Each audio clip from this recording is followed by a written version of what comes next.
Many people have indicated how terrible living in Jamaica is and how expensive it would be to live here. Many couldn't see it possible for them to move back and survive here, although for many they are barely surviving in the foreign countries that they are living in, countries that make people simply broke by design. Let's explore some ways of moving back to Jamaica and making it work for you and for your family. Let's dive into this conversation. The Jam Fam family.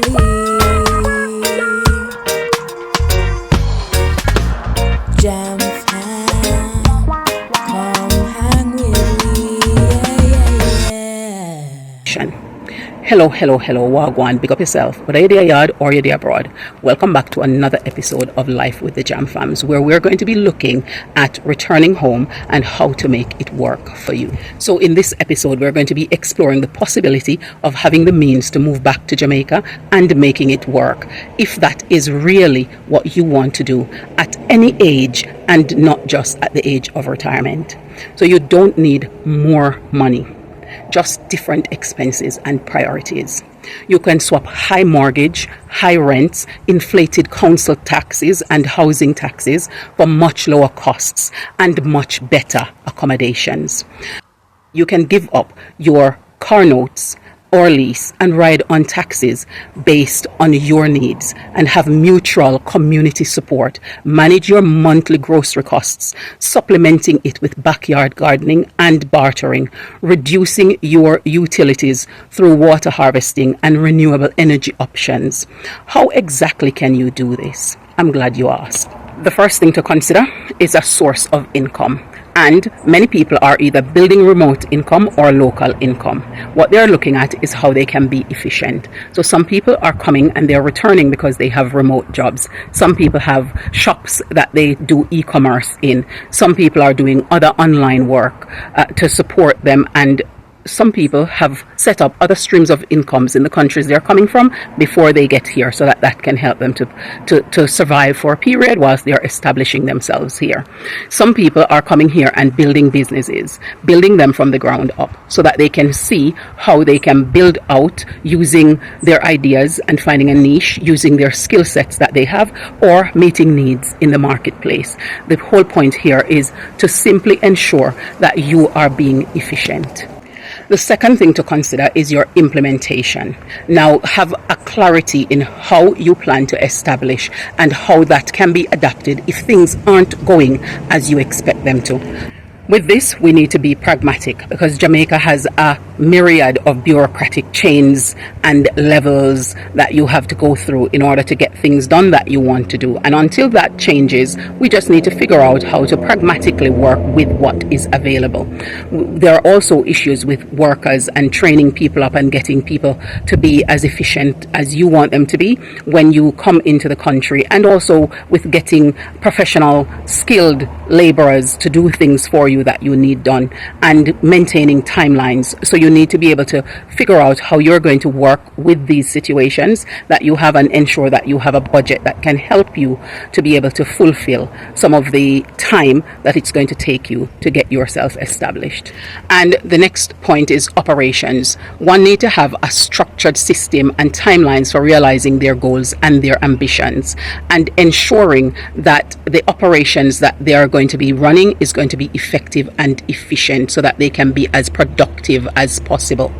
And so in this case, people need to learn how to be proactive, seeing things even before they happen, because you're constantly looking at the strengths, looking at the weaknesses, looking at the threats, and looking at the opportunities that are before you, so that your processes, your tasks, the roles, and the training that is being provided, not just to yourself but to the people who are going to be providing service to you, is actually at the very best, so that you can maximize on your returns. The fourth thing to consider is execution. Whatever the project is, be clear about what the final product should be and the tools that you will need in order to get you there, and then be strategic.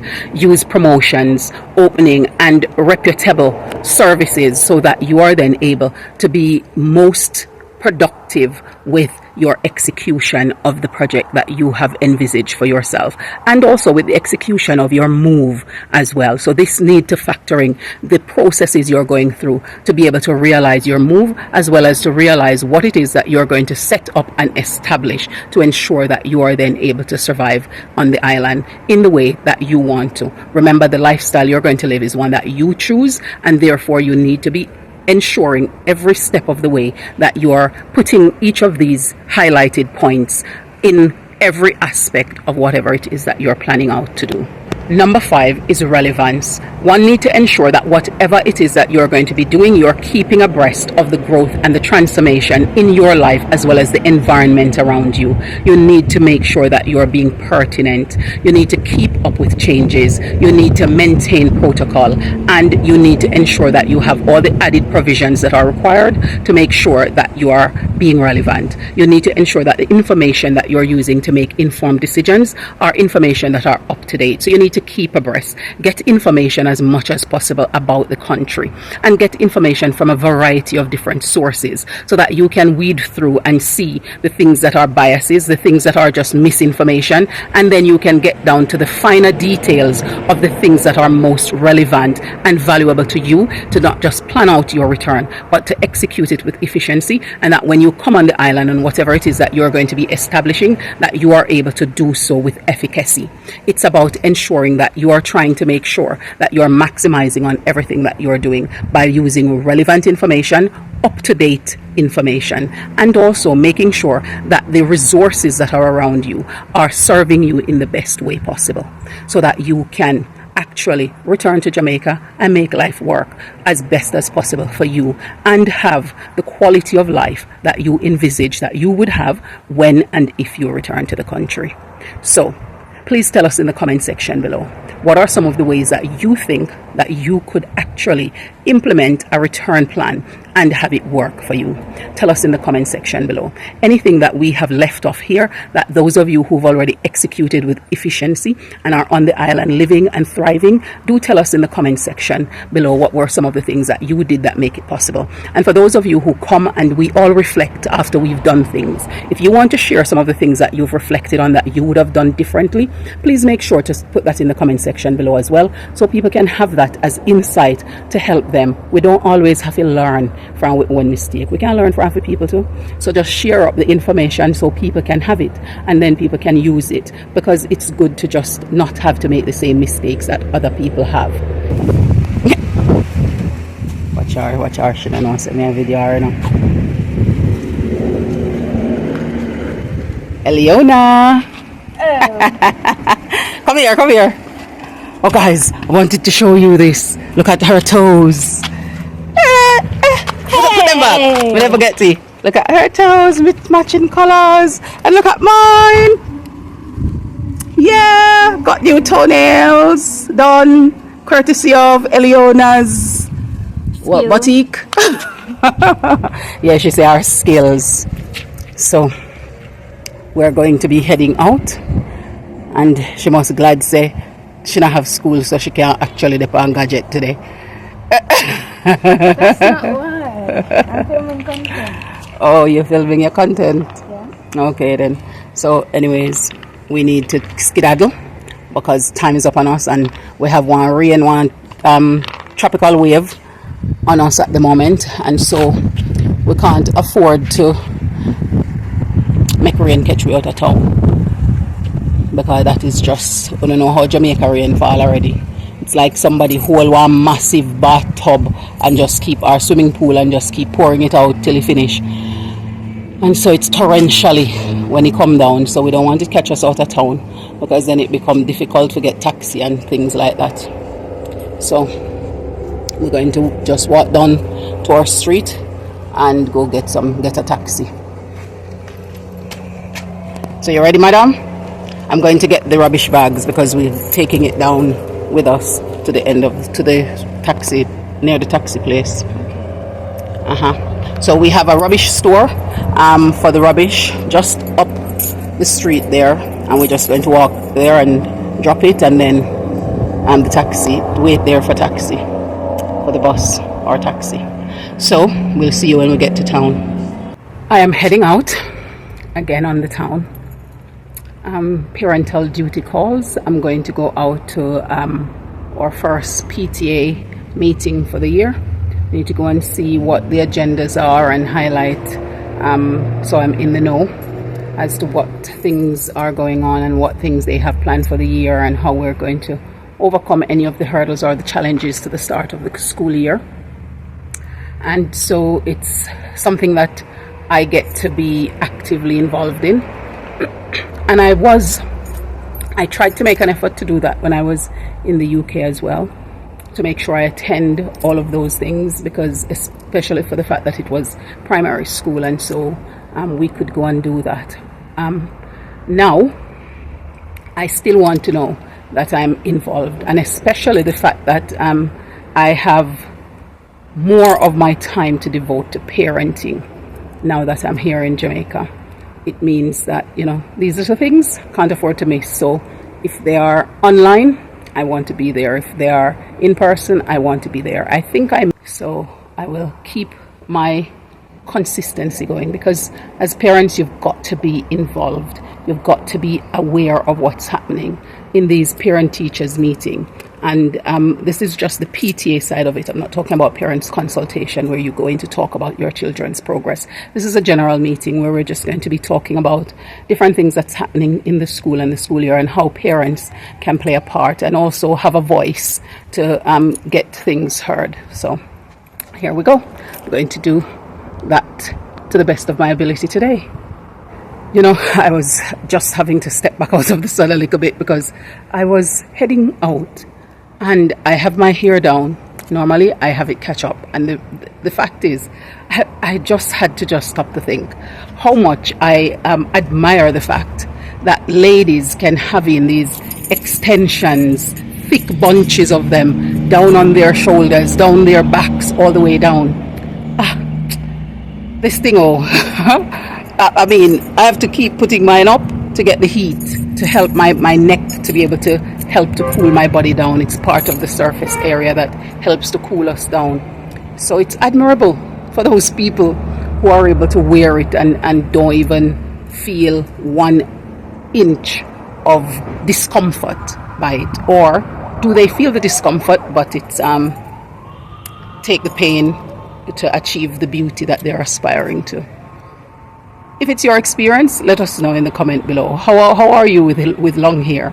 Do you like having them, or do you catch them up all the time? Let me know. Second day in a row we have rain falling so early in the day.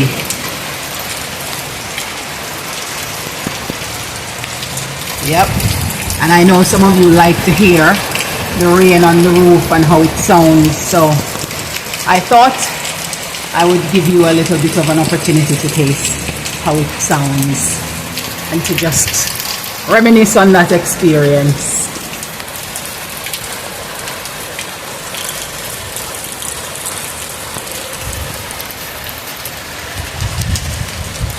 I always like to see these weather anomalies. Look over there how grey and it looks, and the mist sitting on the hills.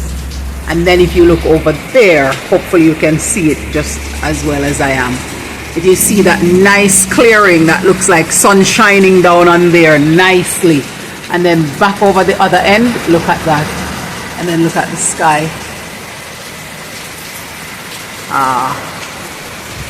Look at the top of the hill over there, how it looks nice and bright. And just over to the other side of it, behind this dragon tree, look at that, how it's grey. Look at all of that. It's always fascinating just looking out and seeing all of this happening. It's really windy as well. You can see how windy it is. I could hear it whispering whilst I was inside, the wind whispering. So I thought I'd come out and have a look to see how windy it is as this rain is pelting down. And we've had a similar thing, a couple days this week actually, where it's come down really heavy early in the day.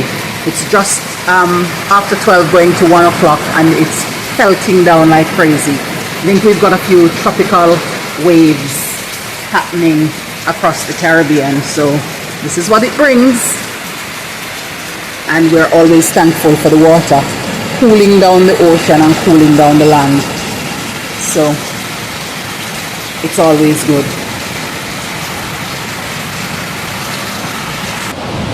Listen to that.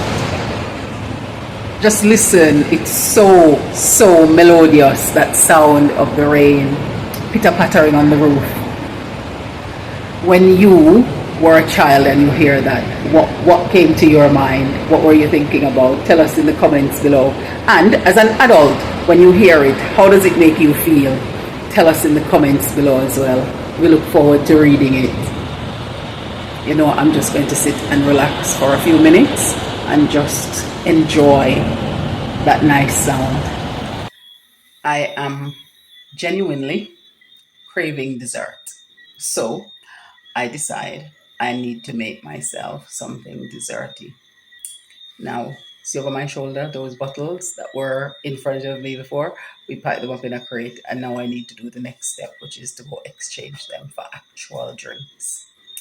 But in the meantime, what I want, I'm craving something desserty. I haven't had dessert in such a long time, so I decide I'm going to do a cake in a cup. So I haven't had that quite a while now, so I'm going to make that. So I've got my cup and I've got some of the ingredients here, and the flour is here. So I'm just going to put some of the stuff together. So I'm going to put some flour, some baking powder, and then all of my spices. I'm making a coconut guava flavor, so I'll show you as I go. I've used a quarter cup of flour, and then I've put a tiny bit of the other of sugar, pinch of salt, put some baking powder in, and I used a tablespoon of cooking oil, and then put all the spice and everything in, and put a teaspoon of the guava jelly in, and I put some 2 tablespoons of milk in, and of course I put about a tablespoon of powder, coconut milk powder in there. And so now I'm just going to mix that out and then pop it into the microwave for a minute and then go sit down and eat it. So I will show you the finished product. And there it is, the finished product.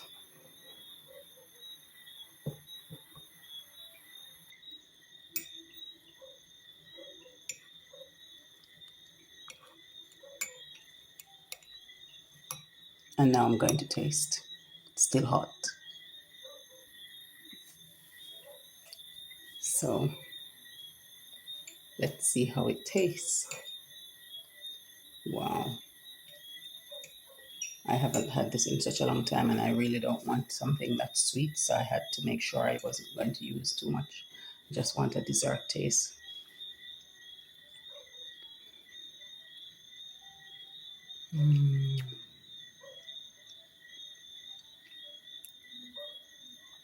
I've never made this flavor before. I could have put a little bit more coconut milk in there to taste it a bit more.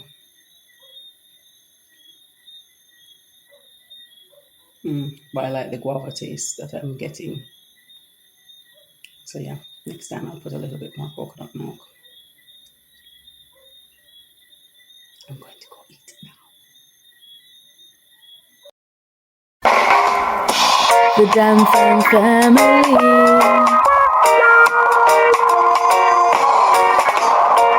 Where living the good life. We're royal, cruising through the West Indies, having fun, enjoying the good life.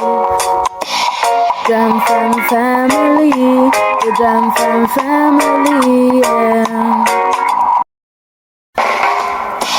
The Jam family.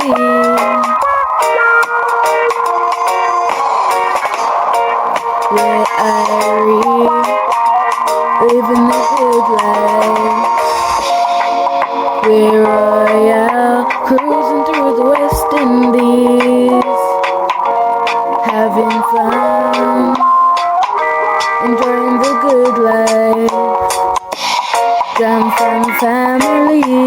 Jam Fam family, yeah.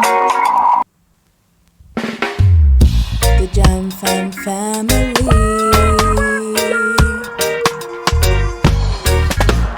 Jam Fam, come hang with me,